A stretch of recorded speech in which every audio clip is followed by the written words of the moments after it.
Hello everybody, this is a video on how to find a fault with the Dynatel 2273M unit. So first step is you're going to put your transmitter, which is this big yellow box, parallel with your line that you're going to be testing to see if there's a fault in. And after setting up parallel with your line, first step is you're going to turn it on using these two buttons. You can just press one of them, and that'll turn the unit on, and you want to set it in the ohm mode. By doing that, you just press this button until the arrow is on the ohm mode.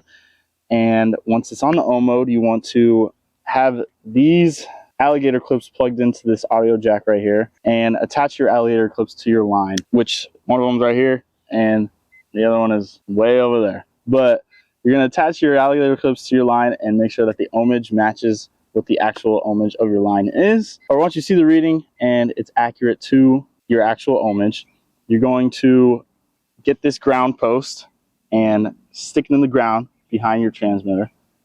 And you're going to attach the black alligator clip to this ground post. As you can see, we have our red alligator clip attached to a resistor. We did this to simulate a fault on our test site because we didn't have one. So once you have your receiver and your A-frame connected to each other, you're going to stick your A-frame into the ground about frames worth away from your ground post behind the transmitter.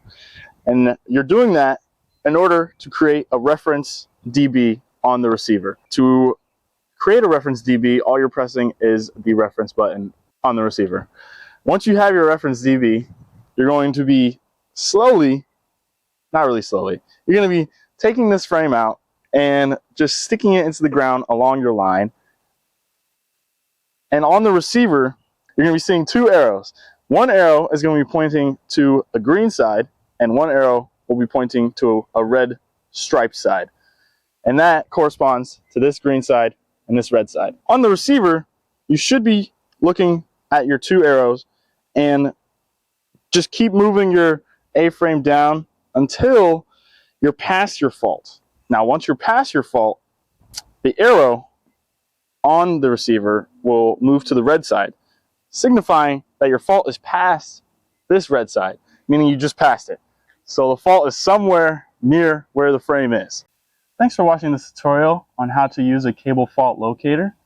For rentals or more, please visit our website at www.atecorp.com. My name is Brian, signing off.